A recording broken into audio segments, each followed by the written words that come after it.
Assalamualaikum warahmatullahi wabarakatuh. Alhamdulillah rabbil alamin. Allahumma shalli ala sayyidina Muhammad wa ala ali sayyidina Muhammad. Subhanaka la ilma lana illa ma 'allamtana innaka antal alimul hakim wa la haula wa la quwwata illa billahil aliyil azim. Allahumma anfa'na bima 'allamtana wa 'allimna ma yanfa'una warzuqna ilman yanfa'una bi rahmatika ya arhamar rahimin. Amma ba'du. Kaum muslimin dan muslimat yang dirahmati Allah Subhanahu wa taala, alhamdulillah wa syukurillah. Pada kesempatan ini kita semua bertemu kembali dengan sunnah Rasulullah sallallahu alaihi wasallam. Semoga bermanfaat untuk kita semua. Semoga Allah Subhanahu wa taala selalu memberikan hidayah, memberikan petunjuk dan pertolongan kepada kita semua, memberikan keselamatan dan kesehatan untuk kita berbakti, mengabdi kepada Allah Subhanahu wa taala, untuk berbakti kepada negeri, agama, nusa dan bangsa. Amin Allahumma amin. Salawat beserta salam kita haturkan kepada baginda Rasulullah Muhammad sallallahu alaihi wasallam dengan ucapan Allahumma shalli ala sayyidina Muhammad wa ala ali sayyidina Muhammad. Pada kesempatan ini adalah kita mengaji kitab At-Tadhkirah fi Ahwalil Mauta wa Amwalil Akhirah, yaitu Tadhkirah fi Ahwalil Mauta wa amwalil wa umuril akhirah lil Imam Al-Qurtubi, yaitu kitab Tadhkirah di dalam keadaan menerangkan tentang keadaan orang-orang mati dan yaitu urusan akhirat, yaitu karangan Imam Qurtubi dengan tahqiq, yaitu dengan tahqiq yaitu dengan yaitu pentasqih, yaitu Isamuddin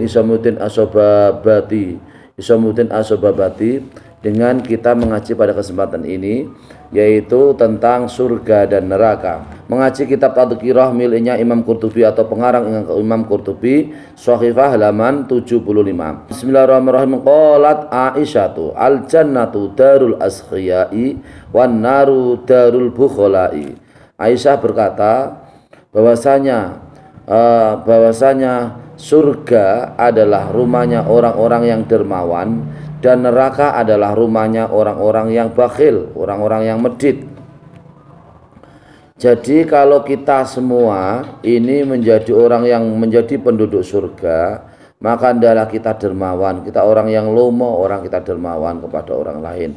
Apa yang kita punya, kita untuk kepentingan agama, kepentingan masyarakat, nusa bangsa. Apa yang kita punya juga untuk kepentingan fakir miskin, kepentingan anak yatim. Lomo itu adalah orang yang dermawan. Orang yang dermawan maka kelak nanti di akhirat adalah orang-orang yang masuk ke surganya Allah Subhanahu wa taala. Sebaliknya orang yang medit, orang yang pailit, orang yang tidak mau menafkahkan hartanya di jalan Allah Subhanahu wa taala adalah orang-orang yang menjadi penduduk nerakanya Allah Subhanahu wa taala. Maka di sini Rasulullah Shallallahu Alaihi Wasallam mengajarkan kepada kita semua bahwa kita semua adalah orang Islam, adalah orang selayaknya, seharusnya kita semua adalah orang yang dermawan, yang kita punya harta, yang kita punya kita bantukan. Kemudian apabila kita punya pikiran, kita bantukan pikiran. Apabila kita punya yaitu ilmu, kita bantukan ilmu. Apabila kita punya harta, kita bantukan harta. Begitu seterusnya. Orang dermawan adalah sangat potensial untuk bisa masuk ke surganya Allah Subhanahu wa taala. Jangan medit, jangan bakhil, jangan merasa bahwasanya segala sesuatu yang kita punya adalah dari kita sendiri. Hakikatnya yang kita punya adalah dari Allah Subhanahu wa taala, dengan izin Allah Subhanahu wa taala, dengan kodratnya Allah Subhanahu wa taala. Jangan punya pikiran bahwa yang kita punya adalah kekal, yang kita punya semua adalah rusak, semua adalah sementara. Jangan punya keyakinan harta kita adalah harta yang bermanfaat di akhirat, ketika harta kita tidak dimanfaatkan untuk kepentingan agama, untuk kepentingan orang banyak, kepentingan fakir miskin. Jangan punya keyakinan atau bahwa harta itu adalah kekal selama-lamanya. Tapi sebaliknya kita harus punya keyakinan bahwa harta itu adalah sementara, harta yang berguna adalah hanya harta yang digunakan untuk perjuangan, untuk menghidupkan perjuangan Allah Subhanahu wa taala. Harta yang kita punya adalah harta yang menuju yaitu jalan ke surganya Allah Subhanahu wa taala. Harta yang kita punya sesungguhnya yang kelak nanti kita nikmati, kita lihat hasilnya ketika kita di akhirat. Ketika adalah harta, ketika harta itu kita manfaatkan, kita jariahkan, kita infakkan, kemudian kita gunakan untuk kepentingan fakir miskin, kepentingan anak yatim, kemudian untuk kepentingan sarana umum, sarana ibadah dan seterusnya. Itulah hakikatnya harta yang kita punya. Maka di sini Rasulullah Shallallahu Alaihi Wasallam menganjurkan kepada kita semua supaya kita semua adalah orang-orang yang dermawan kepada orang lain, dermawan kepada orang tua, dermawan kepada kepada fakir miskin, dermawan kepada tetangga, dermawan kepada siapapun yang membutuhkan, dermawan kepada yaitu untuk kepentingan agama, masyarakat, nusa dan bangsa. Amin Allahumma amin. Maka para pemirsa yang dirahmati Allah Subhanahu wa taala, surga itu adalah dibangun atas dasar cinta kasih kepada Allah Subhanahu wa taala. Surga dibangun atas dasar ikhlas untuk ibadah kepada Allah Subhanahu wa taala. Surga itu kita bangun atas dasar kita ibadah untuk Allah karena niat Allah Subhanahu wa taala. Surga kita bangun atas dasar kita semua adalah berniat ikhlas ibadah hanyalah untuk Allah Subhanahu wa taala, bukan untuk kepentingan pribadi, bukan untuk kepentingan pangkat, bukan untuk kepentingan jabatan, bukan untuk kepentingan harta, bukan untuk kepentingan kekayaan, tapi semata-mata surga itu yang mau kita bangun. Di akhirat ketika kita mau bangun surga, kita mau yaitu membangun suatu kebaikan yang menuju surganya Allah Subhanahu wa taala. Semata-mata hanyalah untuk karena yaitu ikhlas karena Allah Subhanahu wa taala. Maka apa yang kita punya semua yaitu berupa harta, berupa kekayaan, berupa harta milik, berupa kesempatan, berupa waktu, berupa umur, berupa sehat, berupa yaitu apapun yang diberikan Allah Subhanahu wa taala supaya menuju jalan surganya Allah Subhanahu wa taala, supaya menuju kita semua termasuk orang-orang yang dermawan, orang yang mau menyumbangkan jalan kita di hadapan Allah Subhanahu wa taala fi sabilillah. Amin Allahumma amin. Sebaliknya neraka dibangun karena sebuah yaitu kebakhilan. Neraka dibangun karena tidak mau beribadah. Neraka dibangun karena tidak mau melaksanakan sholat. Neraka dibangun tidak mau melaksanakan zakat. Neraka dibangun tidak mau melaksanakan puasa. Neraka dibangun karena bagi orang-orang yang bakhil, orang-orang yang medit, orang-orang yang tidak mau menginfakkan jalannya di jalan Allah Subhanahu wa taala. Neraka dibangun bagi orang-orang yang tidak mau mendekatkan diri kepada Allah Subhanahu wa taala. Neraka dibangun bagi orang-orang yang lupa kepada Allah Subhanahu wa taala.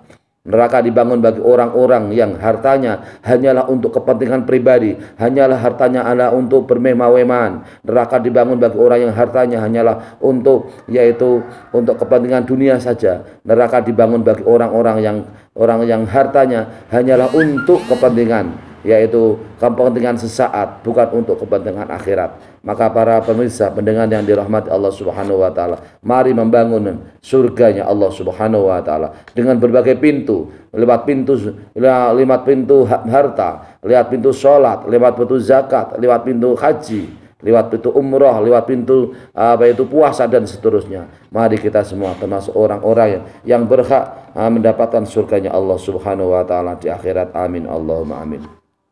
Bismillahirrahmanirrahim. An Anasin bin Malik qala Rasulullah sallallahu alaihi wasallam yatba'ul mayyita salasatun fayarji'u aluhu wa maluhu wa yabqa amaluhu. Kitab Sahih Bukhari Kitab Sahih Bukhari pada yaitu juz 2 Sahifah atau nomor hadis 6513. Hadis yang sumbernya, artinya hadis yang sumbernya dari Anas bin Malik. Anas bin Malik berkata Rasulullah Shallallahu Alaihi Wasallam telah bersabda, hanya 3 yang perkara yang mengikuti kepada orang yang meninggal dunia. 2 hal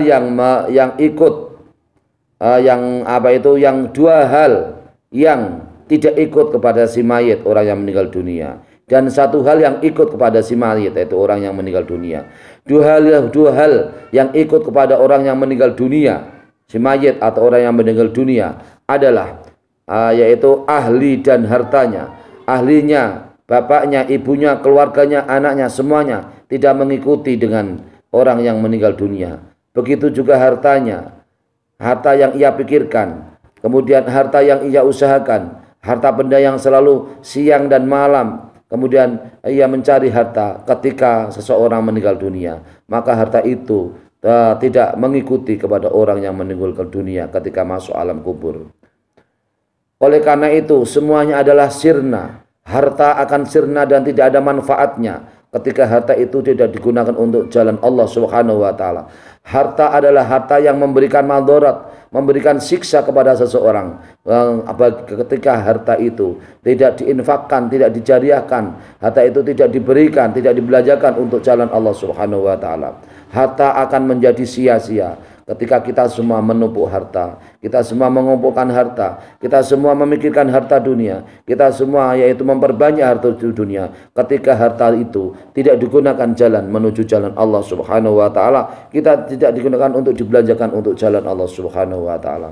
Wa yabqa amaluhu, sebaliknya yang masih mengikuti seseorang ketika seorang masuk ke dalam kubur, yaitu amalnya, amal kita yang menemani ketika kita semua berada di alam kubur, alam kita yang menemani ketika kita yang memberi penerangan, memberi cahaya ketika kita masuk di alam kubur, amal kita yang akan menjadi hujjah ketika kita semua berada di alam kubur, amal kita yang baik, amal kita yang baik yang akan memberikan rasa bahagia, rasa senang, rasa bahagia, rasa tenang ketika kita semua orang-orang yang ahli ibadah kepada Allah Subhanahu wa taala. Ini adalah keterangan disebutkan pada kitab Tadhkirah, di mana disebutkan pada Sahih Bukhari pada juz 2, yaitu halaman pada nomor hadis 6514. Bismillahirrahmanirrahim. Para pemirsa yang dirahmati Allah Subhanahu wa taala, selayaknya kita semua adalah orang-orang yang ahli ibadah kepada Allah Subhanahu wa taala. Wala tamutunna illa wa antum muslimun, dan janganlah kamu semua meninggal dunia dalam keadaan kecuali kamu dalam keadaan semua kamu adalah keadaan pasrah kepada Allah Subhanahu wa taala. Dambaan yang paling luar biasa, harapan yang paling luar biasa, tujuan yang paling luar biasa kita semua adalah husnul khatimah, yaitu di akhir kita hidup, hati kita, ruh kita, pikiran kita, hati kita mengucapkan kalimat thayyibah, yaitu la ilaha illallah. Itulah yang namanya husnul khatimah. Husnul khatimah adalah sesuatu yang menjadi dambaan bagi kita semua. Husnul khatimah adalah yang menjadi tujuan kita semua. Husnul khatimah adalah bagian daripada serangkaian amal yang kita kerjakan ketika amal di dunia. Apabila amal kita di dunia baik, maka kita akan menjadi husnul khatimah. Apabila sebaliknya amal kita di dunia itu adalah buruk, maka sebaliknya kita adalah su'ul khatimah. Na'udzubillahi min dzalik. Bismillahirrahmanirrahim. Yang paling nikmat adalah seseorang ketika hidup di dunia dalam keadaan baik, dan nanti di akhir hidupnya dalam keadaan balik pula. Tipta hayyan wa tipta mayitan. Ketika seseorang meninggal dunia, maka malaikat mengucapkan kepada seseorang yang beramal baik, tipta hayyan wa tipta mayitan, kamu adalah orang yang hidup dalam keadaan yang baik, dan kamu pun karena kamu hidup adalah keadaan yang baik, kamu pun menjadi orang yang mati dalam keadaan yang baik, orang yang meninggal dalam keadaan yang baik. Amin Allahumma amin. Man mata bi ahadil haramaini ba'asallahu fil aminina yaumal qiyamah. Disebutkan siapa yang meninggal dunia di salah satu haramain, yaitu Makkah Al-Mukarramah atau Madinah Al-Munawwarah, maka Allah Subhanahu wa taala mengutusnya pada hari kiamat termasuk orang-orang yang aman, orang-orang yang diamankan oleh Allah Subhanahu wa taala karena orang yang ahli ibadah dan meninggal dunia di tanah suci, yaitu Haramain. Wa man zara qabri kuntu lahu syahidan wa syafi'an yaumal qiyamah. Siapa yang berziarah kepadaku Rasulullah sallallahu alaihi wasallam, maka aku akan menjadi saksi pada hari kiamat dan aku akan memberi syafaat pada hari kiamat. Semoga kita semua termasuk orang-orang Islam yang berhak bisa mendapat tiket untuk bisa berziarah kepada makamnya Rasulullah Shallallahu Alaihi Wasallam, makam yang paling mulia, makam yang paling terpuji, makam yang paling malaikat-malaikat paling banyak hadir di makam tersebut, makam yang paling mustajabah ketika doa-doa kita memanjatkan kepada Allah Subhanahu wa taala, makam yang sangat baik, makam yang tidak ada bandingannya dengan makam-makam yang lain, yaitu makam Rasulullah Shallallahu Alaihi Wasallam. Makam Rasulullah Shallallahu Alaihi Wasallam adalah makam yang terbaik dari beberapa makam yang lain. Maka Rasulullah Shallallahu Alaihi Wasallam akan menjadi bukti, akan menjadi saksi, akan memberi syafaat bagi kita semua yang mau ziarah kepada makam Rasulullah Shallallahu Alaihi Wasallam. Amin Allahumma amin. Dengan demikian para pemirsa pendengar yang dirahmati Allah Subhanahu wa taala, mari kita gunakan manfaatkan hidup kita untuk kepentingan yaitu Allah Subhanahu wa taala, untuk kepentingan cinta kepada Allah, cinta kepada Rasulullah Shallallahu Alaihi Wasallam. Kita semua nanti kelak termasuk orang-orang yang mendapat surganya Allah. Amin Allahumma amin. Mohon maaf atas segala kekurangan dan kekhilafan. Semoga bermanfaat untuk kita semua. Wallahul muwaffiq ila aqwamit thoriq. Wassalamualaikum warahmatullahi wabarakatuh.